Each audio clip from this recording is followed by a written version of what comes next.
We were there during the birth of whenever Shirley would give birth. Shirley was the mother pig. So Shirley, di ba? So kami kakakain, sarili namin kakanin. Nakakatuwa no? Kasi 2 buwan na yung baboy dun sa no? Dun sa fridge, no? Talagang tabi pa rin niya. Hindi kami nawawala, sa dana kami. So this was home to us. We were home here. We were given the opportunity to discover ourselves and to be the best of ourselves here. Ano ba ang bahay? You always long for home. Kaysa ka magpunta sa karating na hanapin mo yung bahay mo. When I was a seminarian in UST, we would have our immersion at the barrios, far from barrios of Southern Luzon. And they give us the best accommodation. Bigyan ka ng ganda, pinamagandang panig, pinamagandang puna ng una, may lang kanina. Pero hindi ka makatulog, hinahanap mo yung punta ng una sa bahay mo. Yung patulungan na ang lagay. Katulad parang alak. Parang yung mga tagal. Nalusok sumasarap. Ibigay sila yung pinakamagandang blanket. Yung ilang pero lang. Nung araw, ilang pero lang pa yan. Puting blanket. Pag ginamit mo, may tunog. Pag gising mo, may gal. So, but they give you the best. Lahat, ibig kasi, still, you long for home. Sa Southern Luzon, kapag bisita ka, ang bisita ay nagbubukas ng tilana sa Pinas. Why? Hard-earned money pinagbili mo. Pag hindi ka bisita ang manok, nagdala lang yung manok sa mga. Kaya nagbubukas ka kami ng sardinas, sabi ko, huwag nyo na kami ituloy na iba. Fried chicken na lang.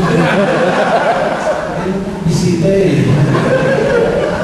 Kaya kung may nakita kami na kamayamang tao sa mundo, hanapin na ito ulit. Saan po yung saan? Diyan. Saan? Diyan. Nasa bukid na ako. Diyan. Saan? Diyan. Lahat yan. The world is very oily. So they give you the best. But it was always a painful immersion for us. Yet you still long for home. So in our minds, in our hearts, the whole year you are at work, that you're busy doing your job, you're with your family, pero merong hindi mailalarawang pamumulila sa oras. Gusto mong makauwi, gusto mong makadalaw, gusto mong mapuntahan, hindi yung pinagpulatan. For those who do not know, I am Alice Priest of Santo Niño del Mundo and School Director of Collegiate Catholic School. I think God has given me this beautiful grace of being with the poor, in my parish. We have a feeding program every day. Like we feed 1,000, more than 1,000 indigent kids every day in 5 feeding stations. Every Saturday, Sunday, we have this lunch for the adult street people. 150 of them or more. We give them a real good lunch. May plato, may gobyernos, kanin, 2 ulam, may dessert. Ang favorite dessert ng street people namin is blueberry cheesecake.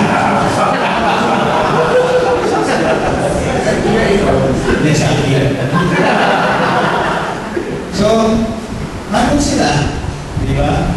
Parang, and then very soon, we are putting up a night shelter for the real street people.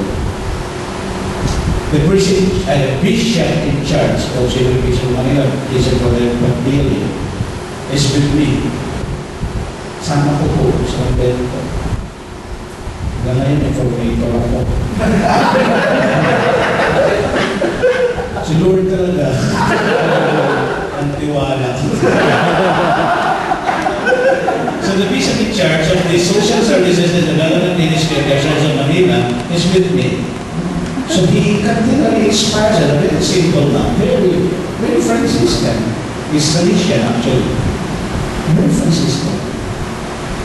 So makikita mo, kahit sa ka makarating, yung namana mo, natutunan mo sa bahay mo, sa pinanggalingan mo, dala-dala mo. My life is full of Franciscan flavors. I'm an SFO. I have an SFO, emerging community in Tondo. Including my brother. Wala siyang choice. Wala siyang SFO. SFO siya, the principal of my school. She is SFO. Sabi nga nila, pag sila yung solemn profession na, they will hold it in Assisi. Grabe mga alam mo. So, the best choir, the number one choir in my parish is called Coro Poverello. Francis Choir, talagang higil mo nandun lang siya. So, he may not notice it. Maaaring hindi sinasadya. But he will always be there. Nandun lagi. Kaya, ang pag-uwi natin is actually a way of saying thank you to the institution and the friars who formed us. I've been to 2 different seminaries, but my Franciscan upbringing is something which I am always proud of. Why? Because even the friars, they own us. They owe me, kahit sila kumapunta na friary, hindi ka iba. They talk about him, sometimes you know, they overheard saying, okay, edit natin. So happy. Si edit natin, ang sabi, mahalaga yun. Mahalaga yun na ikaw ay inaangkin ng mga tumubog sa'yo. Inaangkin ka ng pinagbuhan mo.